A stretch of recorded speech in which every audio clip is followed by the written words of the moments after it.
I'm in the right place at the right time. I am just where I'm supposed to be. Oh, my soul is welcome here. Oh, my soul is welcome here. Well, I don't know about you, but I've been feeling good this morning. Anyone come in a little sleepy and feel a little energized? Yeah, there's some good energy flowing. So, as I said before, October is the power of zeal. And zeal is intensity, ardor, enthusiasm, the inward fire of the soul that urges humankind onward, regardless of the intellectual mind of caution and conservatism. And that is Charles Fillmore from the Revealing Word.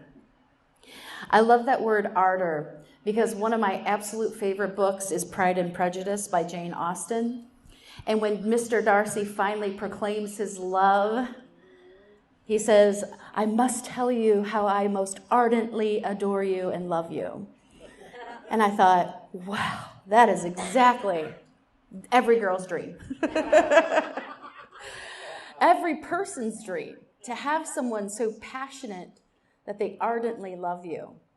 And I was thinking about that a little more, and I thought, every moment is my opportunity to say what is going on here and what is going on in here can be ardently loved. Loved with a passion that my spirit connects to, that is alive and vibrant within me. And I asked if you've been kind of woken up this morning, because this past week I did a lot of driving. I went to go see Hamilton and with my mom and my aunt. Super fun. And I don't know how those dancers do it. From the second that show opens, they are moving their bodies. And it's so exhilarating to see. And then I drove to Chicago because we had our Great Lakes Conference, and I was there with people. So by the time it was time for me to drive home on Thursday, I woke up that morning like, I got to get on the road today. I feel tired. So I went to my morning workshop. And in that morning workshop, we started talking about the future of ministry. We started talking about things I get pretty fired up about. And before I knew it, we were talking about energy, how energy is always there. Energy is this amazing thing that moves through all of us all the time. And when you release your resistance to that energy pours more and more through you. And so I realized in that moment, I was putting out resistance by thinking I had to be tired of what was going on. And just a shift in my thoughts shifted how I was receiving energy.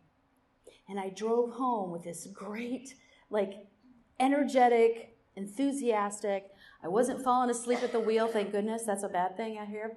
I felt really rejuvenated and energized. And so it was interesting that our bodies get tired. We need to take care of ourselves, but sometimes you need to check in and realize that energy is always there to tap into. It's always there, and you shift your thought, you can shift into that. And it gave me such zeal to experience that and to be tapped into that. Abraham Hicks says, tapped in, tuned in, turned on. And I love that because that's so what you can do at any given moment. And I got to tell you, it feels like zeal arrived right on time, in divine order. I needed some zeal. As that weather turns colder, I have this old memory and this nostalgic, way of being where I kind of hibernate in, close in a little bit. And I realized that it's something that I can shift, and the zeal of the moment is something that enlivens. Even in the fall, as things are shifting and falling and releasing, there's an enlivened energy that is buzzing underneath that. So Zeal is the harnessing of enthusiasm as a propellant into purposeful living. I loved that. I love that it was propellant into purposeful living. Zeal is an attitude of forwardness and courageousness. Zeal is single-minded devotion to one purpose. That was interesting because to me, for a long time, I bought into the multitasking idea. And I realized that multitasking scattered my energy. But when I really got devoted and focused on one thing, things happened in a really purposeful way. And so I've had to shift my way of work for that. And it's exciting when things come together in that way. Zeal is our rightful power of enthusiasm, audacity, and devotion. It is our eagerness for life, our interest in optimism about our intentions and our plans. Something that's happening at Unity right now is this buzz is brewing underneath. And we've been through a lot of shift and a lot of change. And we've been moving directly with purpose into our growing season. This is a growing season for us. So despite all outward appearances, we have been growing and building and setting a really strong foundation. And I know this because it's not about just the stuff that's happening. I'd love to say it's about a bulletin, but it's not. It's about these conversations I've been having and I've been hearing, and I've been seeing people stepping into themselves fuller and fuller. It's about a spiritual practice that each of us, as I'm looking out in this place, I feel this dedication to a spiritual practice together, and that's powerful. And so the quote I just mentioned is from Linda Martella Whitsett, and she wrote this book about the 12 powers called Divine Audacity. Audacity is a favorite word of mine. I really love that. But I love the idea of taking on zeal as a part of the audacity to have it. Because it's so funny when you have you ever been in a room where everybody is like flowing and vibing and feeling good, and somebody walks in like Eeyore and goes, womp womp. It makes it a little harder to hold that higher energy unless you are intent and intentional about it. Because we can sometimes go to the lowest level easily, because it's easier to go this direction than this direction sometimes. And so I loved that zeal is needed for us to live our spiritual purpose. When I got into really being excited about Spirit and really allowing Spirit to move through me, there were times when I would get very serious. And there were times when I would forget the zeal. And I would be in the thick of spiritual shifting and moving, and I would be in this dark night of the soul kind of feeling. And yet, even in that space, it's important for us to access our zeal, to remember that that's there for us. And it's very interesting to choose zeal when you're grumpy. It's not easy to do. And actually, it feels a little inauthentic because your emotions are saying, I'm in this lower space, or I'm in this grumpy space, or whatever. Sometimes there's nothing worse than when you just get out of bed and you're grumpy, and the person next to you is like, meets you at the breakfast table and is like, hi, good morning. I'm a morning person. And you're like, and so taking that jump from grumpy or lower energy and moving it immediately into zeal, that may feel a little inauthentic.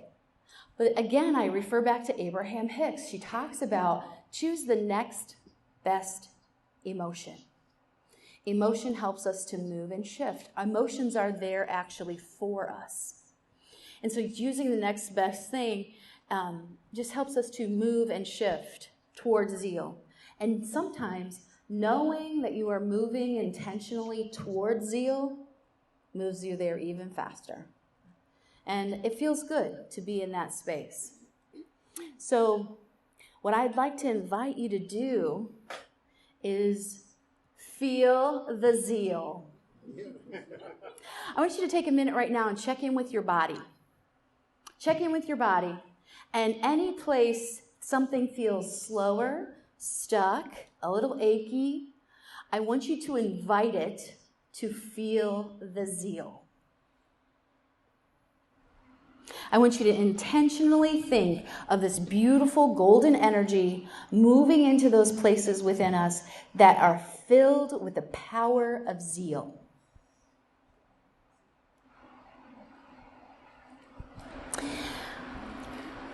And take a deep breath and allow that to be grounded within yourself. So it's interesting. I traveled a lot this week, as I shared with you. And when I was traveling, because I was awake, I caught a thread of a thought. You ever catch just a thread of a thought, and then you just start gently pulling on that thread of thinking? And it maybe is a little mind spark that you just start to unravel a little bit. What's behind it? What's going on? And I caught a glimpse of my calendar from last year. And last year, we were in a very different space physically. Last year at this time, we were online only. Last year at this time, we were in a state of waiting for a sale to go through. We were in a state of commitment to where we were going, despite all outward appearances.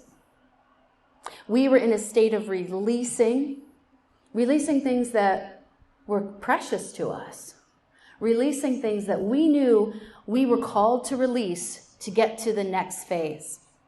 I remember sitting in that library with Diane, big boxes of books everywhere, packing a library. And then we went into different closets and we pulled everything out, everything. And as I pulled on this thread and I remembered more and more of where we were a year ago, equally, I was more and more embraced, engulfed in zeal for where we are today. And if you're new to Unity, I'm sure you can still think about where you were a year ago and what's happening now. And what's powerful about this space. Not the space of the physical space exactly, but the space that's within your heart. And that feeling, as I drove the rest of the way home, felt like luxury. It felt smooth and beautiful, and it felt like a great firm structure that was holding me, reminding me that what we are capable of, and we've only just nicked the iceberg. And I loved that idea of walking together and walking our talk of spiritual practice. And what I love about this church is that when I'm up here, I can see every face. And what's happening in this body is that this body remembers walking with you.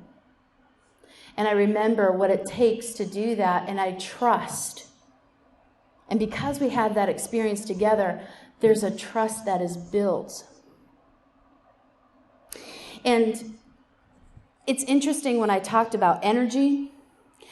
As I'm pulling on this thread, I remember how exhausting I felt everything was last year. And then I realized that energy is a consistency. It is constant. And the good news is that you've never had to earn your energy. You've never had to earn your energy. You've just learned better ways to harness it, better ways to utilize it, better ways to shift it. That was powerful to me. That energy is not something Natalie has to earn. She doesn't have to be worthy of energy. It's always there. And I loved the power of that in my life. And so last year, as we were on the high watch for manifesting our next step, we did that together. And it was a huge transition. And we get to sit a bit on that mountaintop together today because of it. And it also reminds me that the universe is always conspiring for our greatest good. One of the things that, for those who don't know or don't remember, is that sale happened, and it happened on what date? March 4th.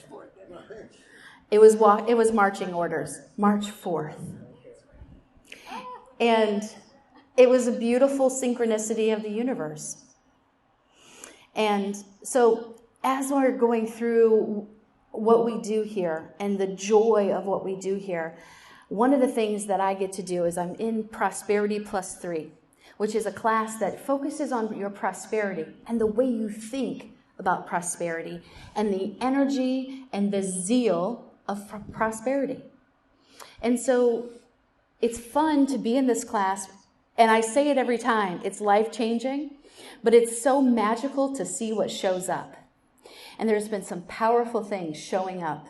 And so I've asked 2 of the students of Prosperity Plus 3 to share their story with you, to share what's going on in that class, to know that it's about all of us and our collective wisdom.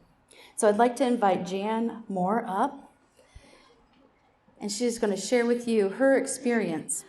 Okay, I'm going to tell you a story. It's not actually about me. It's about my sister, who got a very large check, extremely large, like she could go out and buy a house large. It's life insurance from her husband, who transitioned in April. She did not know this check was coming. She did not know anything about it. There was a lot of hullabaloo about this check. So they sent her the check and then said, don't cash it. You can't cash it until we tell you you can cash it. And every week or so, she would hear from someone who would say, well, I inquired to see if you can cash your check yet. And the answer was no.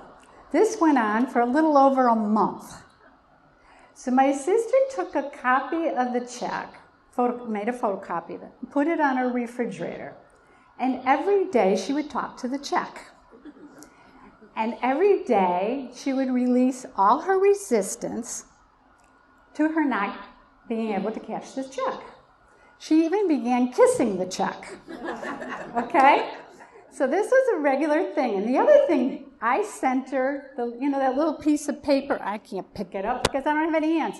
But anyways, that Natalie gave us a couple weeks ago, the affirmation, I am divine order. Thank you for showing me that this issue is already solved.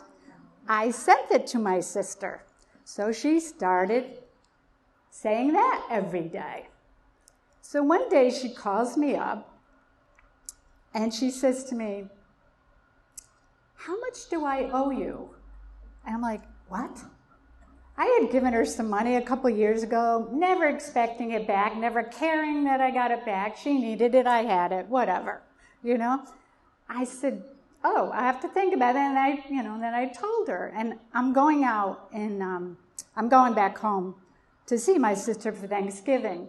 And I was kind of worried because now I'm going to go at a time where the prices will be more expensive. But now she's paying me back, so I don't care. So that's taken care of. Anyways, it's very interesting that she believed that check was going to be hers, even though she didn't know anything about this money. So she wasn't expecting it, but it's going to be life-changing. And before she got the okay to cash it, she started looking for houses. She got a realtor, and she started looking for houses. She believed that check was hers. And that's what it took. to believe that it was hers. And she just melted all that resistance away. I don't deserve it, I'm not worthy, blah, blah, blah, blah, blah, blah, blah. All that stuff we say. I mean, it's not every day that you get a check big enough to go out and buy a house, you know? But she did because she believed in it. And that's what we've been talking about in our class. We set these intentions for all areas of our life, and then we believe it. We have to feel it. We do vision boards at my house. Christina's done one. It's what it's all about. And this class does change you. And it changed my sister. And she's very happy. We were looking at houses yesterday online. She wanted my opinion. So I just want you all to know it all works. Prayer works. Setting intention works. Believing in it works. Vision boards, it all works. Your energy, you put it out there and you get an answer. And it's a positive answer. It might not always be exactly how you think it's going to come, but it comes, and it's all good. And when Natalie says, everything is working for our highest good, that's been my mantra lately. And I can't tell you how powerful that is. And it doesn't always look like I think it's gonna. Not even close. Not even close. But it's one mantra I can say for sure is worth saying and worth clinging to, because it really does work. Can you feel the zeal? Yeah, let's give her another hand. That's beautiful. And next I've asked Kathy Oakley to come up and share, and she's brought her beautiful dog, Buddy. Yay. I'm just loving belonging to this church. I just want to say that. I've never been a belonger and never really understood what practicing religion meant. But what I'm finding is the practice that I'm doing and loving is not just about changing like our actions. Like in my early Catholic days, it's like you do this and you do that and you don't do this and you don't. So it's, it's your actions, it's your words, it's your thinking, but it's not just what you think, it's how you think. And I just feel this incredible spiritual maturity, and this class and the other classes I've taken, he knows Julie really well. They love each other. Has made a huge impact on my life. And I like this idea of this flip, and this little switch that you can flip, and that's been happening a whole lot in Prosperity Plus.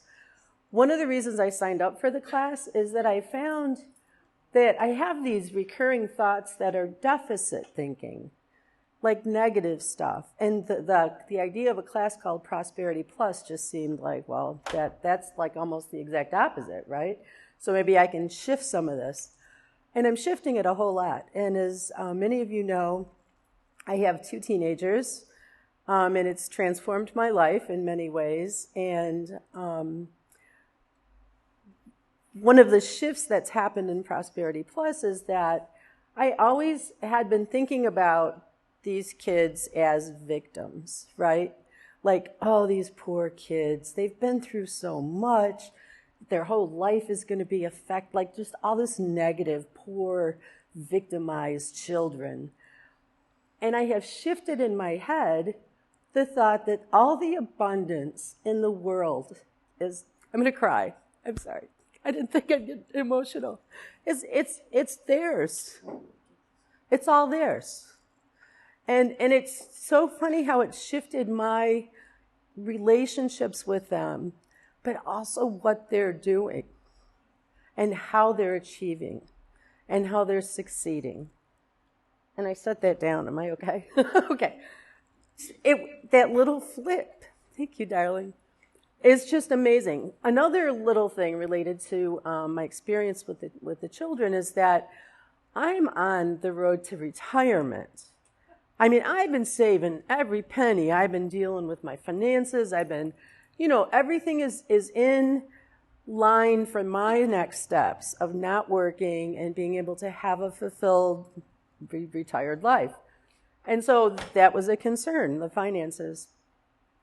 And at one point I went to, I took their dad to child support, to court for child support, not just for the money, but also for the idea that they're his kids. He should have some responsibility to them. Well, this was years ago, and nothing happened, and nothing came, and they said I got it, but I didn't get it. And then I finally started making some calls because of this class, because, darn it, I deserve the abundance. I'm reaching out for it. I'm saying, this is ours for the taking. The girls have needs. We deserve this. It's ours. We're going to get it. And I had to work, because that's the one thing we're learning in class too. You can't just say, give me everything. You've got to take steps to get it. So I took a few steps by making some phone calls. And I found out that I haven't been getting child support because that amount is so low, because their father earns so little, that I'm getting jobs and family services welfare benefits, which I never got. But they fixed it all. And what I have in my hand at home now is a MasterCard with $8,500 loaded onto it. So, yeah, it was like, so once again, it was just shifting that deficit thinking and taking some steps to, this is the gift that we have. We have abundance. We have prosperity. We have everything that we need. So thank you. Thank you, Kathy. Thank you so much. Do you feel the zeal? Yeah. So we're sitting in class and we're sharing these stories, and they're powerful and they're moving us. And what moves me is that, yes, there is something that showed up in the material world. There was checks that showed up in the material world. But I really hope you heard the undercurrent, which was the shift in prosperity thinking. The shift that when you shift into prosperity thinking, it opens up and it allows that resistance to dissipate a bit. And what starts happening doesn't affect just you. It affects everyone around you. And that, to me, it gets me excited about this work. It gets me excited about being in community with people who are willing to have the audacity to do this spiritual practice. It gets me super excited about just the transformation. And I love that the girls have also responded in being thought about differently. They've changed it. And it's happened. And it's really been interesting to observe in them as well. The only thing I didn't say at all, but I just feel like I need to say, is that also, along with this prosperity thinking and this shift, is embedded this huge sense of gratitude. Gratitude has to be a huge part of it. So our folks at home, so you know, what it also imbued in her was this huge sense of gratitude. And thank you for sharing that. And it feels good. It feels, if you want to feel the zeal, get into gratitude. It will change. It will change it. So often we feel times in our lives when we are overwhelmed and we don't feel the zeal. So this week, what I'm really asking for you to do is to bring that to your consciousness. Bring it to your intentions. Start understanding and looking at your thoughts.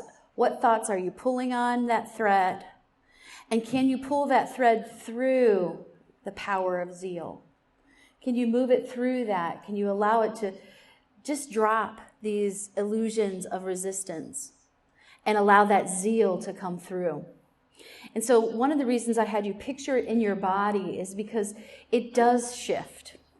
It does move.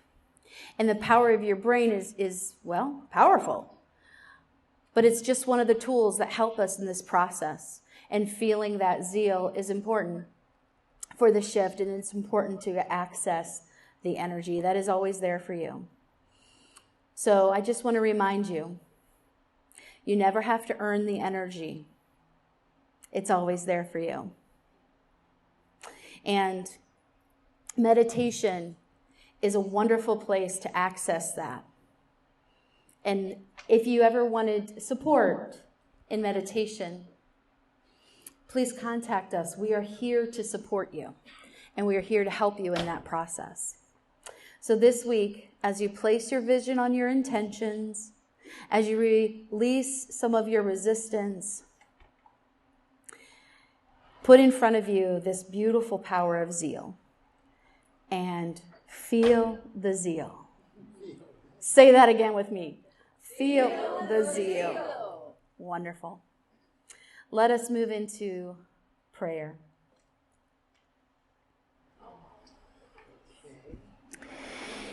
Eternal loving presence here in heaven, hallowed be our holy name. Our kingdom has come. Divine will is always being done on earth. May we realize heaven. May we know we are of source, and our every need and desire is already ours. Source is all there is, and as source we are abundant givers and receivers. May we live from the oneness and recognize we are always connected to our neighbor. Allow divine thoughts to express through us and deliver us from the broken thought of separation. For ours is the kingdom, the power, and the glory, now and forever. And so it is. Amen. I'm in the right place at the right time. I am just where I'm supposed